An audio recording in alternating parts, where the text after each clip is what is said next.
Welcome to a special presentation brought to you by El Paso Community College Television called Their Stories. I'm Mary Yañez, Director of the Senior Adult Program at the El Paso Community College.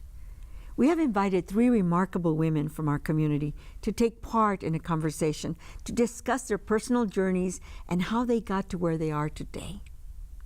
We would like to recognize their accomplishments, their triumphs, and learn how they broke through the obstacles that stood in their way in order to reach their goals. The intention of this conversation is to learn from one another and motivate other women to pursue their aspirations, no matter what difficulties may lie ahead. Sharing their stories with us today are Dr. Gina Nuñez, Nancy Green, and Claudia Ley.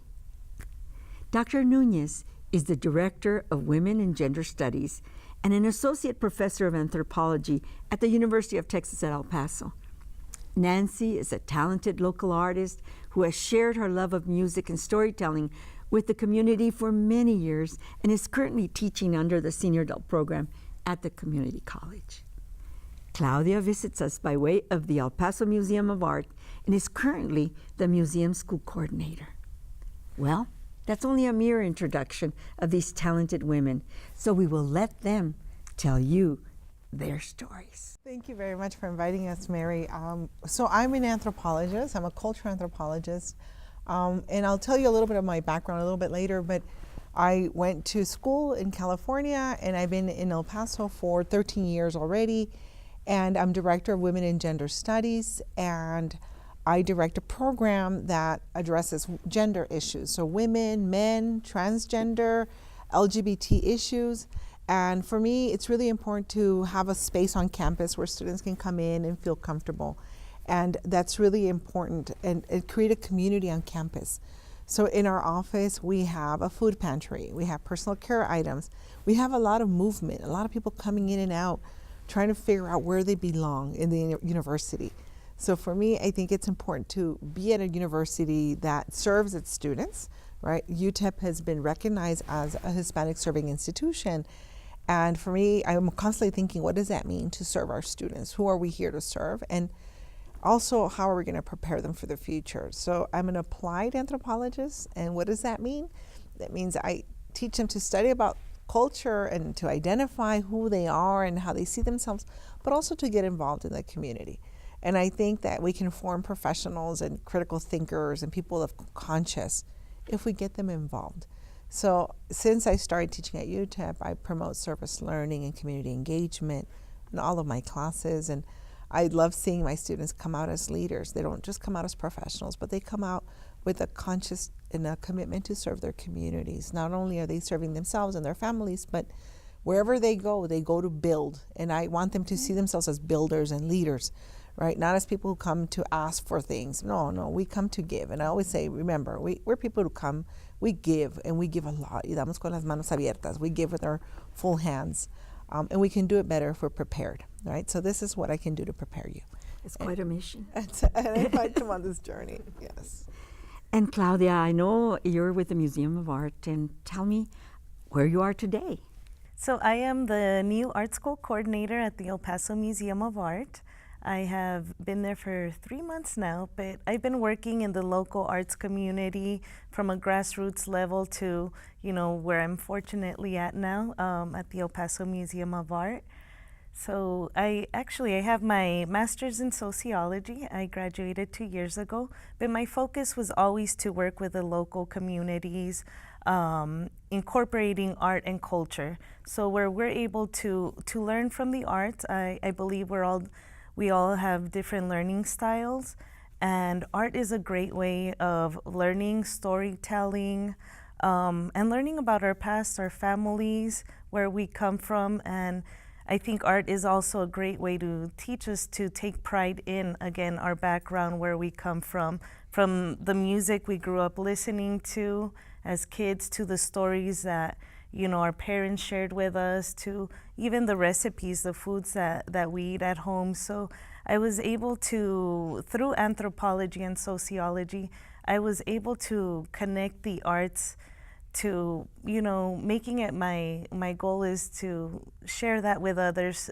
through the social sciences in a creative manner, and also a very therapeutic way of learning and sharing with others. So And you work with students. I work with students of all ages, so from toddlers to seniors. We offer classes in ceramics, painting, and caustics.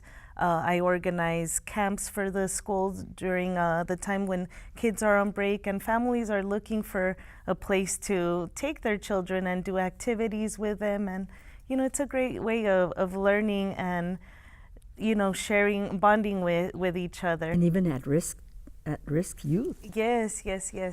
So Beautiful. thank you. Well, Nancy, I want to learn about you. I'm an educator. I have my master's degree in education, and I'm also a healer as a Yoruba priestess Aboya. Part of my mission, my intent in life is to balance the energies that we all have to work with in this life.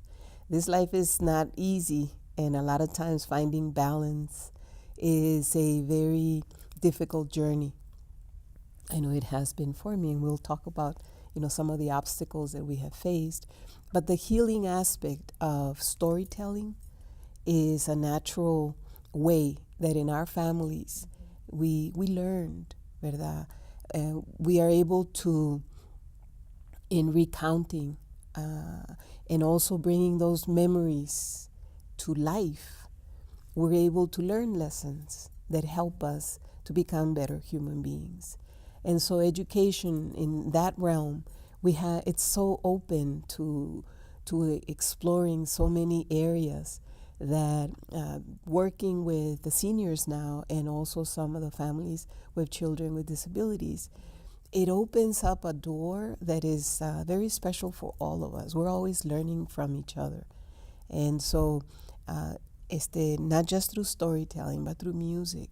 And the music that our culture has cultivated and nurtured is very fulfilling in our lives. And so I feel blessed to be able to work at my age. I'm 66. Yes. And so as an elder in the community, learning to find my place, always acknowledging all the elders who came before me, all our ancestors who came before me, and who continue to love us and nurture us so that we can be well. Wow. It's amazing the variety, the diversity of this group already. I can sense this. This is going to be great as far as our conversation. In sharing, I guess I'd like to maybe throw in a little bit about myself. I started college late in the years, but I did graduate from high school. I'm a very proud TEG graduate. That doesn't exist anymore. But what happened to me and where I am today is very interesting, because I started out in as a clerk, and I started out as someone that was going to be in printing, that 17 years of print shop stuff at work. And then all of a sudden, I decided that counseling was something special. And so my mission now today is to serve the elders in this community. And I call it a mission because all of us have something special that God gives us and puts us in a place where we can grow and develop. And since I've been with the senior adult program at the college, I have evolved. Yes, printing is a beautiful art as well, but working with people is something that really goes with my style. And so I work with people. I produce programs for them, classes. I see their joy. I learn from them. I am them. I am one of them. I'm going to be 75 here in a few weeks, and it's like, oh no, this is the right place to be for me. I feel self-actualized. I feel like this is where I'm supposed to be. And the road was very bumpy to get here. But we all have a special talent to give and different ways to share, like you do in the classroom with your students. It's interesting. There's a film called Blossoms of Fire, and it's women in the Zapotec culture in Oaxaca. And there's a Zapotecan woman talking to the kids, and then she looks at the camera and she says, "Cada quien tiene su gracia." Everyone has their grace. And I love that. I harness that, right? And when I talk to students, sometimes we can be very competitive. Women and men, we will always be very competitive in this culture. But when I think about everybody's got their grace, what's your grace?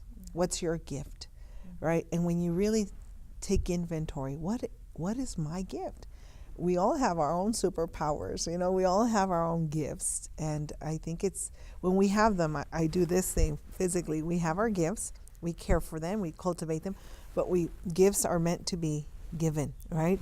And they're there to be shared. And then also you learn to receive, because I think, you know, especially Nancy in the healing community, we are oftentimes conduits of all these energies, of all these lives that come in through our lives, right? And they go on, they have their mission. So we're here to encourage them to go manifest what their gifts are.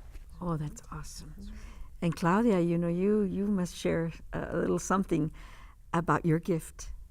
I think I would say my gift comes again with the arts. I'm also a third generation metallurgist and jeweler artist. My grandfather and his brothers were jewelers, and then the second generation of males followed, which is my father and all his cousins. So I became the first female in my family to pursue that. And again, it was I grew up in a very creative environment, but with it there were a lot of struggles. Being an artist for many is a struggle. It's a sacrifice you take. You know, you don't have a steady income. You're relying on that.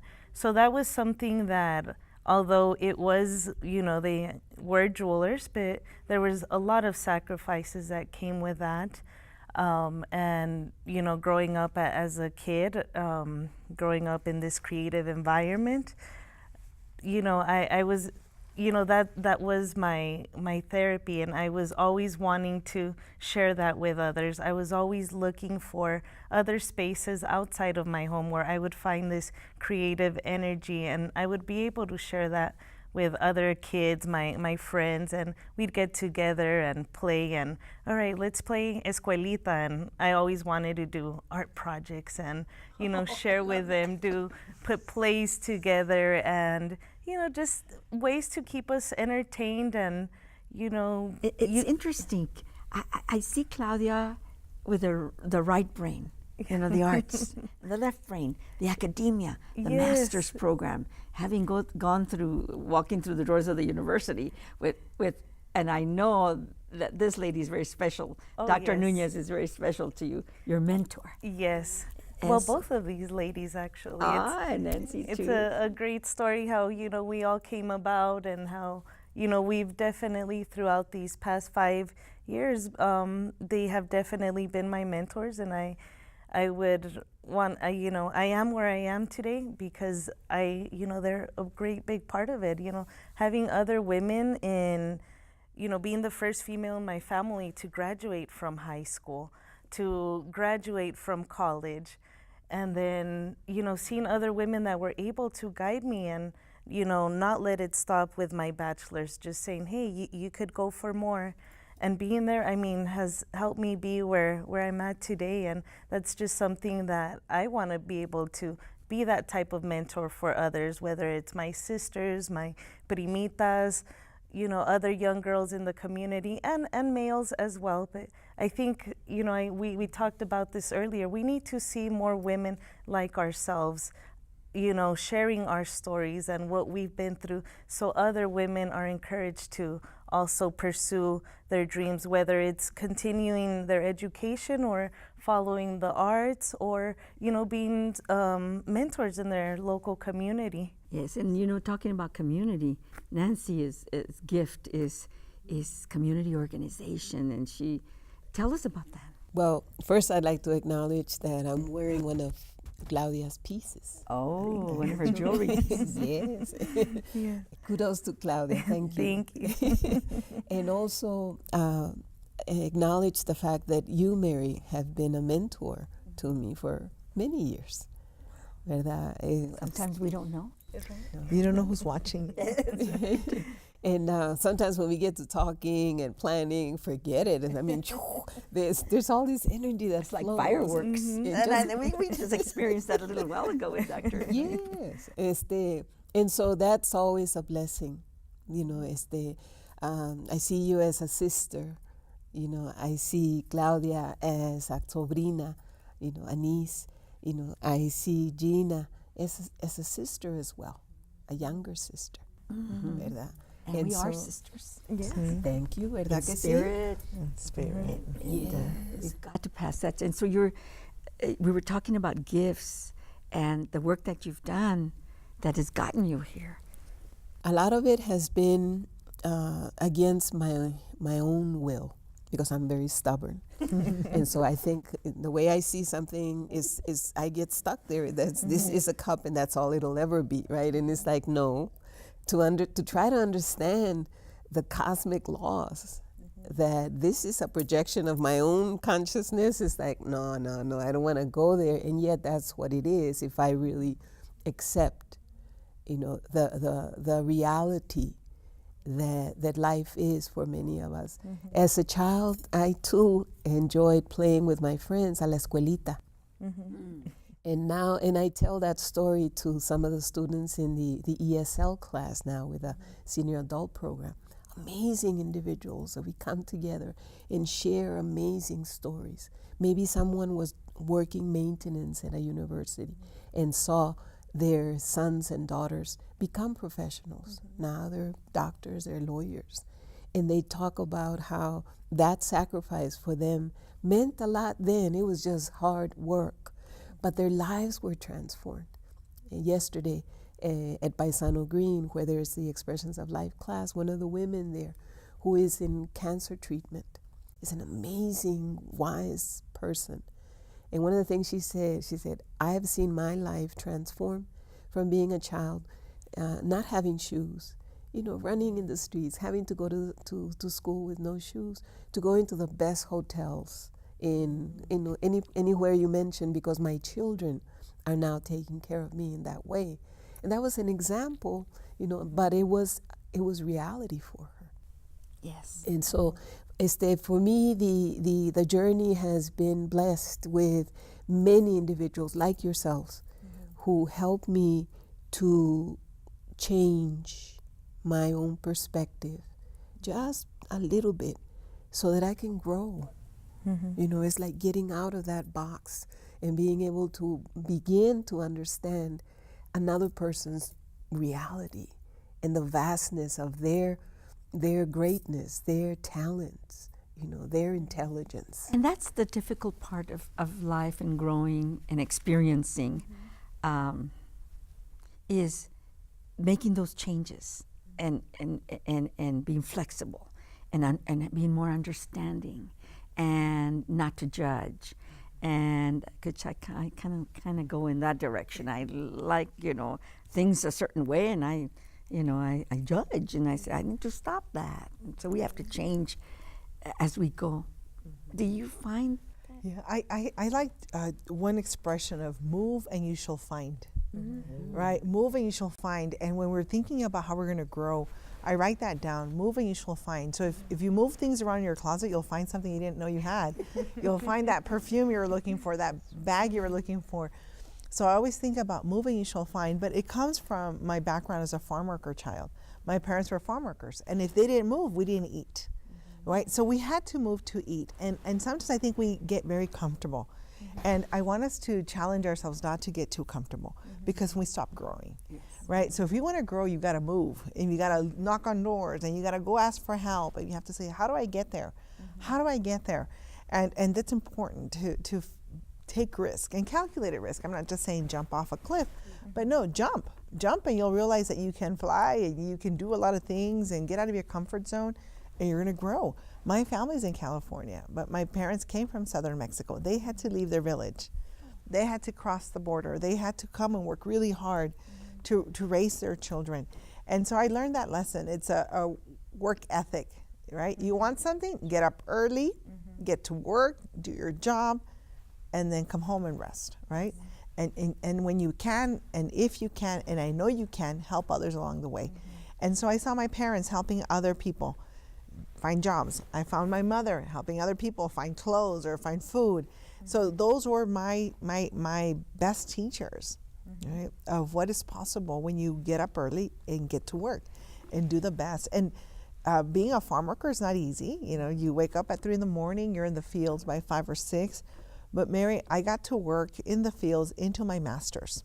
Oh my goodness. I was still working in the fields in my master's, and then I had a professor saying, you know, you got to break the chain because your brothers and sisters are going to say, she went on to college, she has her BA, she's getting her master's, and she's still in the fields. And I said, well, that's the work we do. He says, but there's other things you can also do. Why don't you come help me? You know, help me, we're going to build a new university. And so that was an amazing experience, right? When someone says, come join me. So I want to do also a shout out to the mentors out there who are always looking at our youth who are struggling and trying to figure their way through life without always having, you know, our parents be the examples of how to go to higher education.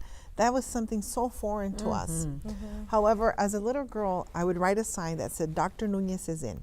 Nice. So instead of playing escuelita, I liked healing. Yo iba a ser doctora. I was going to be a doctor. And so my sister would have to be my patient. Nobody wanted to be my patient.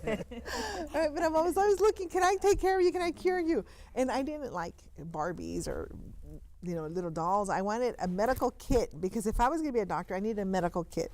A stethoscope and different things. And so I really believe in the power of visualization and dreaming and encouraging you to dream big, right? And that we don't have to be poor in dreaming. That comes free. We're rich in dreams. We're rich in aspirations, right? And I think, you know, when you hear someone saying, you can't be that, we're poor, that breaks my heart and breaks my soul. And I said, no, encourage them. You want to be a doctor? Let's find out how you're going to be a doctor. You want to be a business person? Let's find out how you're going to go build a business.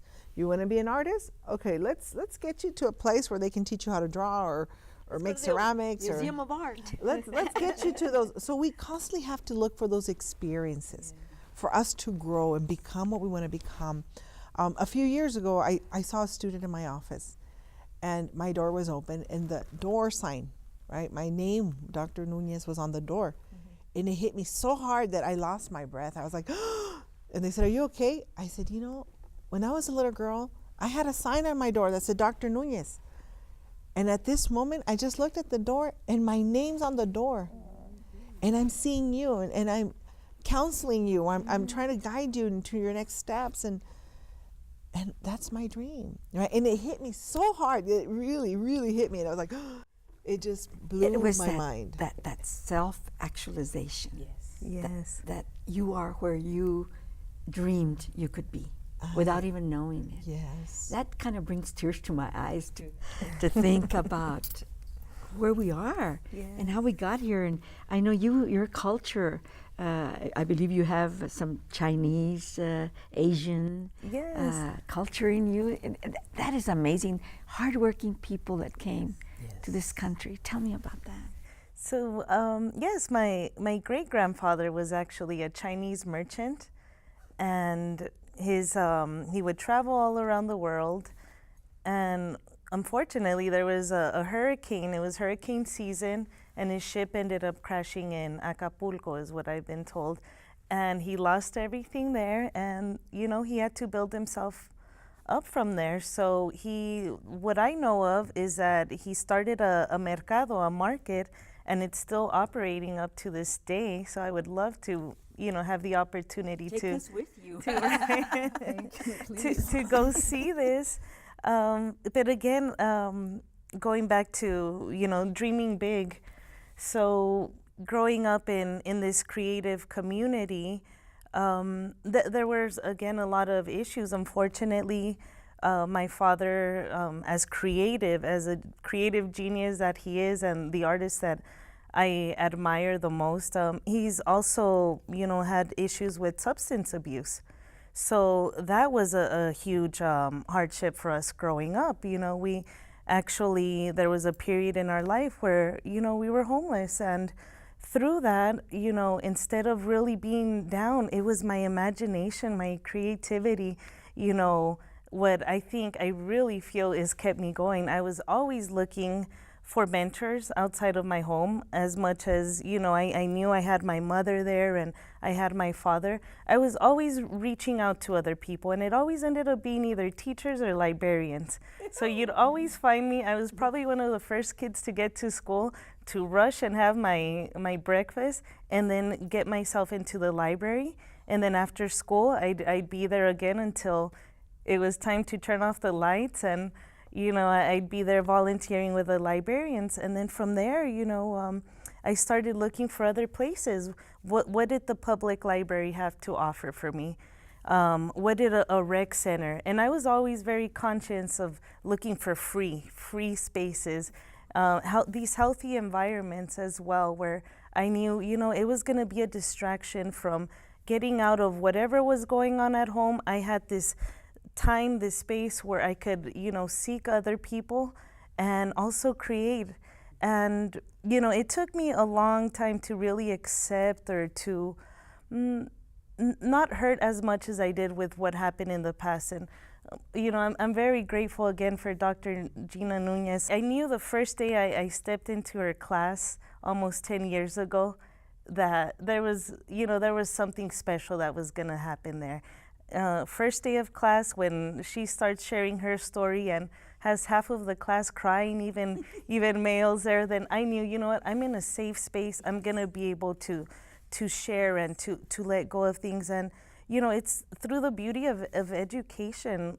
What went on at home, it was, unfortunately, an illness. It wasn't that, my father or what we went through, it was bad. I had bad parents. No, now I have more pride in where I come from, and I feel that she brought up my confidence, to be able to share this story, and that's how it came about. Is that we all had a day to present on a topic, and I kind of went into a panic, and I shared with her, like, this is what I want to share, but I don't know how. And she gave me a pep talk and told me, take the day, come back tomorrow, and if you're ready to share your story, then I think a lot of people would benefit from it. And I went up there, I shared our hardships, but also like the beauty that came out of it. And little by little, I just saw myself being more confident in myself, and being able to go out and share with others, hey, this is what I went through, but there is a way of getting ahead. And a lot of times it is, seeking out to somebody else. Sometimes we're more comfortable telling a stranger what's going on in our day, in our lives, and telling our family, because we don't want to make them feel bad, or we just don't know how. There isn't maybe that confianza. And, being able to share this with my peers, with my professors, friends, it's definitely, I've seen myself grow. It's wonderful.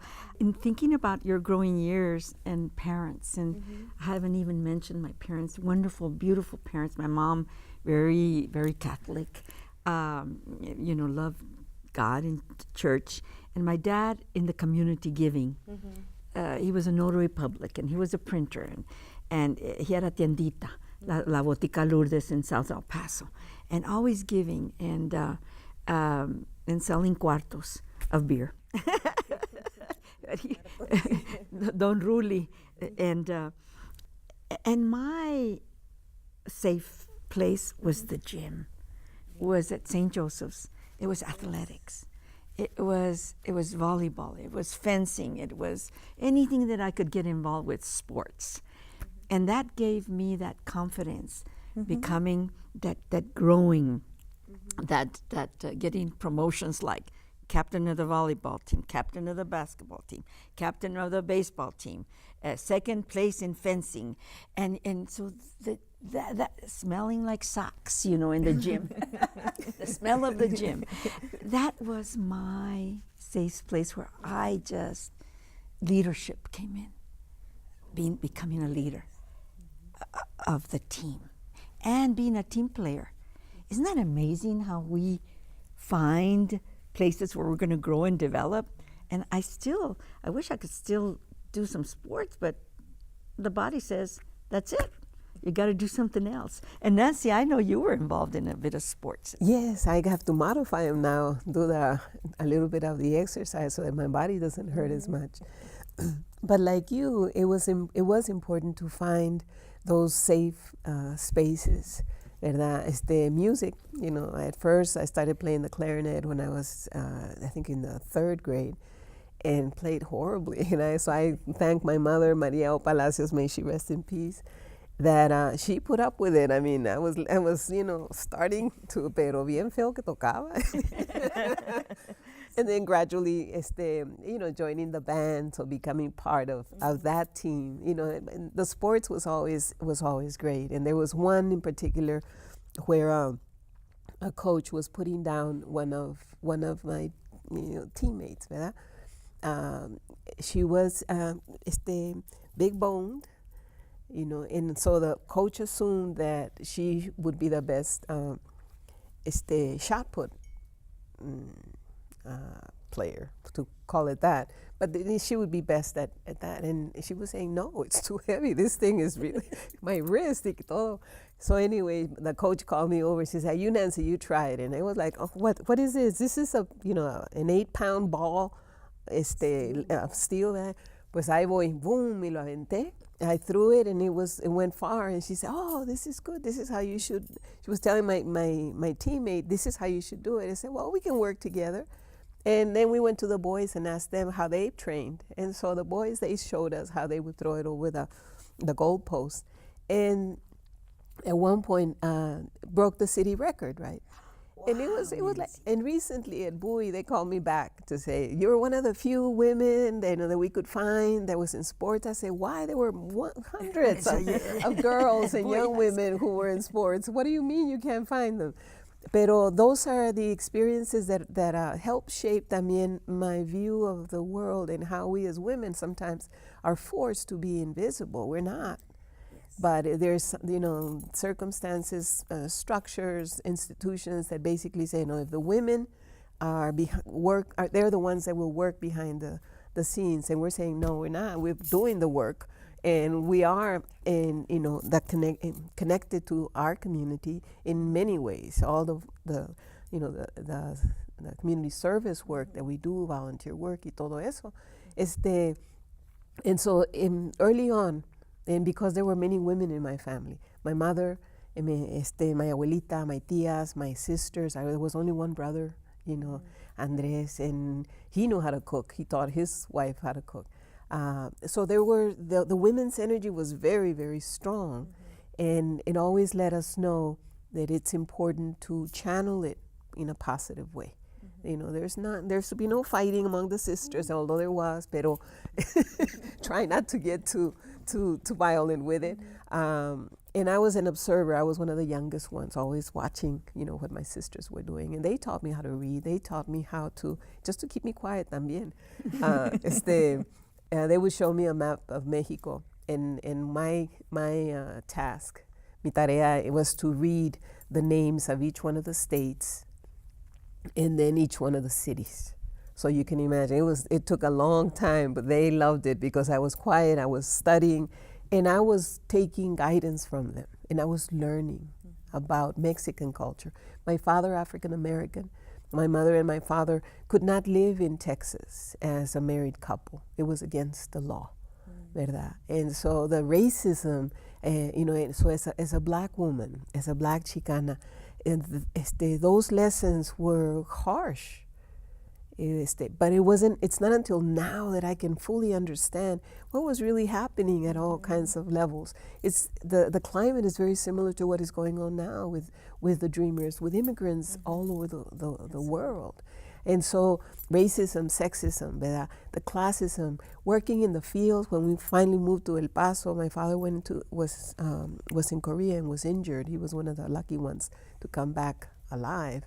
And but that also caused the family to separate. And so I grew up in Juárez. Then we moved to Segundo Barrio, ¿verdad? And there, the opportunity to work during the summer came up. Because, like, you know, my mother was a domestic worker, so she was cleaning people's homes. And during the summer, when school was out, I was alone. And so my sister Helen, a good friend, Helen Briones, she and her family used to go and work in the fields, ¿verdad? La cebolla, or a little bit of el asadón. And I never did the chile, but it was mainly also my sisters who were involved, and they had come over from Juarez.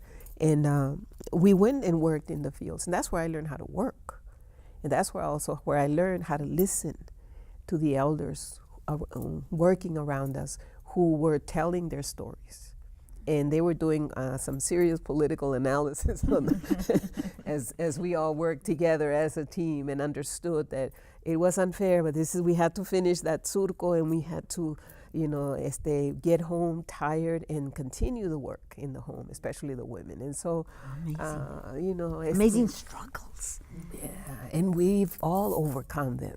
Yes. And we have achieved our dreams, our goals in different ways and in unique ways. And mine was single parenting, being a single parent, and to this day, that was a struggle. But I had to become a critical thinker. Mm-hmm. I had to make all my decisions. I had to spend the money the way I wanted to spend it. Made some mistakes sometimes, but you have to own those mistakes and keep right on going. And so, the institution of marriage, it wasn't good for me. It just didn't, I went through some domestic violence and struggles, but we made it. My kids are fine. My brothers and sisters are fine. We're okay. We're okay. Mm-hmm. And breaking those ceilings, the glass ceiling, the women. Being willing to let go. I think for us, one of the biggest hard challenges I face is leaving my family, right? This is what I love the most. I was the oldest. I cooked and I took care of all the brothers and sisters. We're 5, and I had dinner ready. So when I left to college, my mom lost her cook, her babysitter, her cab driver, her third parent. I think that older children become like third parents in Mexican families and Latino communities. And I want to talk about that third parent, because you grew up translating for your parents, trying to explain to them what life in America is, in the United States, right? No, Mom, you're supposed to do this. No, you're not supposed to park on the sidewalk. You have to park next to the sidewalk. Mom, you have to pass your driver's license and get your license. You have to pass your test. Dad, you have to go and sign. And they didn't have a credit card. We paid cash. So I understood Latinos as valuing a cash economy, that we buy what we can afford. Exactly. Right? And we're very adverse to credit and to being in debt, because when you're in debt, someone else owns your life. Yes. And your decisions, right? And so those were valuable lessons of overcoming adversity.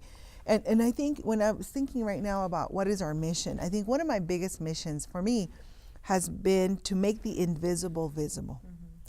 Right? To make the invisible visible. So when I teach anthropology classes, I tell my students, go observe, go take notes, go gather the stories of the people whose stories we don't know.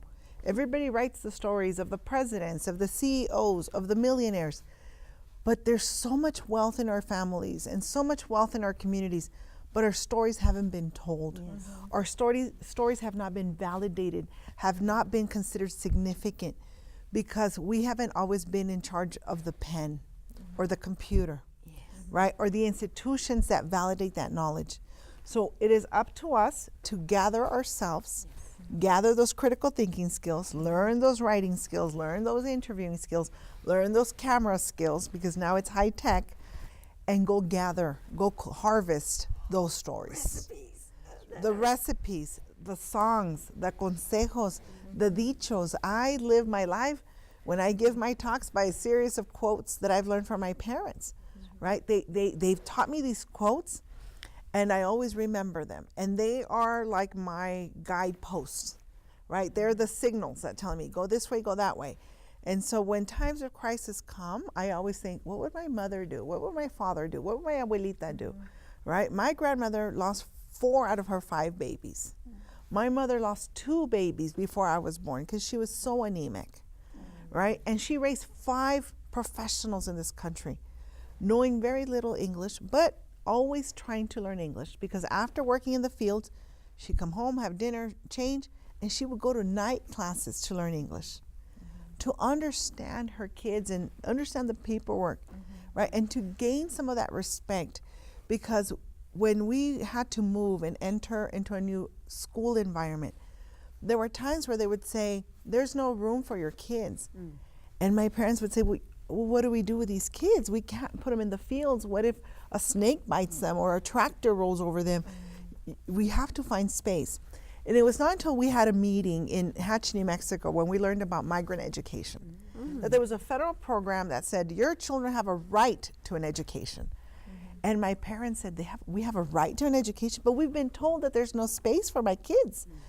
And he says, no. You have to go back to the schools and tell them, we are migrants. There's a federal law, migrant education, that says you will have to find a space for my children. So you find a space for my kids. And how empowered my parents became when they learned that we had rights, that children had a right to an education, right? And that knowledge. And then also what I learned from my mom is the value of gratitude, of giving what you had. So when after a day of harvest, when there's leftover produce, instead of throwing it, they give it to the employees. And so my mom would package some of these and say, take these to your teacher. Take this to your principal. Take one lettuce to that lady who was kind to me at the registration table, and skip that lady who was mean to me because she laughed at me for not knowing English, right? And she scolded me for having children and not knowing English in this country. Why don't we skip her today, right? But so we were always these kids going to school, walking with bags of produce, right? Gifts to the teachers. And so that was a beautiful lesson, right? Take care of the people who take care of your children, and learn to be grateful and share the wealth that you have. Because instead of throwing that produce, my mom said, take it to the teachers, take it to the neighbors, take it to that elderly lady who doesn't have children, take her some. So we knock on doors, people would open, we have some gifts, right? And people are like, why? And I said, because my mom said so. And Claudia, you being the youngest in this group, I'm sure you want to share a lesson or a message to young people and young women in this beautiful community. Again, going back to my childhood, since kindergarten, I struggled with being told, like, you're not capable. I had my some health issues when I was in college, and that was the excuse for one of my professors to tell me, you're not capable of going to grad school. He used to say, you're not college material. Yes. I left his classroom upset, and I thought I could go home now and feel sorry for myself, but instead I marched into Dr. Nunez's door, and I told him, this is what I was told. And before I knew it, I had 4 other professors backing me up, and other people, the director, Carrie Doyle from the Rubin Center, who all vouched for me and said, you're really judging her based on some numbers and not really what she has done in the community, what she is capable of. And again, I was struggling a little with health issues, slight learning disabilities, but that just meant I had to work a little harder, and I had to, not really, I don't want to say I had to prove it to them, but prove it to myself, number one, and then share that with my mom, share that with my father, is look where we all came, a donde llegamos todos como familia, pero también con with these friendships, with these mentors that really encouraged me to take that step. And I gotta say, walking across that stage, graduation day, and seeing this person, and he bowed his head at me, and I felt very accomplished, but I felt more accomplished having my family there and saying we all did this together. And now I have my younger sisters that are teenagers in high school. I want them to know that the opportunities are there for them as well. But again, if we just keep to ourselves, unfortunately, sometimes it might not happen. We have to go out there and, at times roll up our sleeves and, look for these people, ask questions, and, really seek out, who's going to help me get ahead? Who, you know, it's like they say, dime con quién te juntas y te digo. That's one of quién the eres. dichos that I Yeah. thought about when she was talking. Dime con quién te juntas y te digo quién eres. And how do we translate? Yes. Birds of a feather flock together, right? Nancy, I know your thoughts are jumping. I can see them.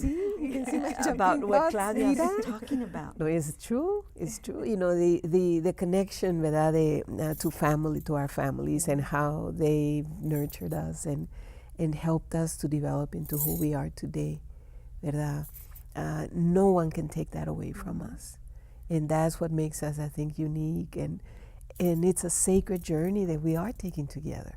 You know, for me again, you know, my abuelita Teofila, you know, who would walk with me. I would walk with her. But she was walking me just to the market allá en Juárez, you know, to buy food, because she would cook and sell food out of her house, you know. And her house was a 2-room apartment ahí, very close to the Auditorio Municipal, where they had the wrestling and everything. And it was this very vibrant community in Juárez. And she had a tremendous story that one day I will publish. I've started writing it, and the written word became significant when one day I asked her, Abuelita, should we put Café La Abuela in your... I wanted to scribble it in pencil, you know, on the wall, you know, to her apartment. She said, no, mija, no me van a dejar poner un sign, ¿verdad? Pero that was... I became not just an educator, but an entrepreneur. My master's degree in education is also with a concentration on administration and management. So I'm a technical writer. I do grants. You know, I write grants and technical reports. I love that evaluation. And it all came from that early training. We keep track of what we have. We ask questions. We make sure that there is fairness in interactions. A lot of the women, the sex workers, would go to my grandmother's house to eat there. And it was also about not judging. When we went to the peinador, they would take me sometimes to a barber shop to cut my hair. Pero también, when I went to the peinador, I would listen to the stories of the women who were sex workers and were feeding their children through the work that they were doing. And there were all kinds of, there was a gamut of stories. And the majority of them was the women with pride, you know, saying, I was able to accomplish this. I was able to get my children this. But at the same time, understanding that it was a violent world that they were maneuvering, and substance abuse was common among the women themselves. I became a substance abuse counselor, and my job, the most significant work was for me to listen. That's where I learned how to listen and not judge, you know, and understand that the journey that the women were traveling with their children was valid, and it was important for the women to transform their lives and the lives of their children in order for them to accomplish their dreams and goals, you know. And so those were the lessons that I was receiving on a daily basis. And then using music, ¿verdad, as part of our healing, the drumming, and just ese ratito, that little, you know, short time where you can just be and just be creative and enjoy each other's company, and always respect, which is what we all learned in our homes, respecting each other, respecting our elders, and respecting those journeys, because they were major lessons in not just their lives, but in our own. You know, just recently I was at a Job Corps doing a presentation, and I told the students, I said, I play flute now, because when I was 6 years old, I was smoking cigarettes and watching cartoons. And I guess in the family, they thought it was cute, or that it was funny, that I would get over it. I said, that's abuse. It's important to call it what it is. I said, but I was able to at one point make a decision and replace that the smoking with a musical instrument, because all I really wanted to do was to breathe and express myself. Those are the lessons that I'm now able, as an older person, as an older woman, able to draw, from my own journey. And as you talk about your stories, their stories, everybody has a story. One of the things that I've learned over the 75 years that I've been here on Earth is that you don't change too much from when you're little. I'm a risk taker. I'm an adventurer. They'll ask me, do you want to do a TV show, a mature living, little half-hour show? But I don't have any training in television. I'll do it. That kind of thing. So when I was 10 years old, we moved from Segundo Barrio to Pershing, to 5 Points. To me, that was like a whole nother world. Oh my goodness. But I was adventurous as a little girl, which I think I'm still today. I don't think we changed much, do we? Because that's how we've evolved and formed. So I decided to go around the neighborhood and find out where the kids were. And I would be missing for a good part of the morning until they would tell my mom, we can't find Mary, we can't find Mary. And Mary was out there learning that this little girl lived over here and she had a beautiful house and she had a bike and we didn't have a bike. So I would ride her bike and we would take turns and I would learn to ride the bike. Mm-hmm. Then I crossed the tracks of Pershing, allá por la copia, and crossed the track. Memorial Park. It was like Back to the Future. Flowers and a gazebo and grass and a swimming pool. A swimming pool. So I registered myself in the swimming class. And let me tell you how I did it. So I went and there was a line with parents and little kids. And I said, what's this line for? Oh, they're going to have the free swimming classes coming up at Memorial Swimming Pool. Okay, can I stand here? Yeah, you can stand. So then I said, I want to register for the swimming class. And they said, and of course I had a big accent, Spanish accent, very pronounced, I'm sure. Well, where's your parent? Do you have your slip? No, I don't have a slip. We'll get your parent to sign this and bring it back, and we're going to close in about half an hour, so you need to hurry. Okay. I went around the corner. My parents were working, we're home. And so I went, borrowed a pen, and I signed my mother's name. And then I came back, and I was a great actress, so I was like, I had been running, home and back. And so I had to breathe, and I was out of breath, and I brought it here. Okay, looks good. Be here tomorrow at 9 o'clock in the morning and bring a swimsuit. Okay, I went home. We don't have a swimsuit. But my sister, my oldest sister, Mas Gordita, she was a little fuller. She had a swimsuit. So I took her swimsuit, and I was thin and skinny, went to the pool, and the swimsuit floated. Oh, no. But I learned to swim pretty soon. I was diving off the diving board. And when you're 10 years I became a great swimmer just on my own. Yeah. And at the dinner table, Mary, you've been missing. Where you go every day, you've been missing. Mom, wait. Yeah, me. And so what happens is I said, wait, Mom, wait.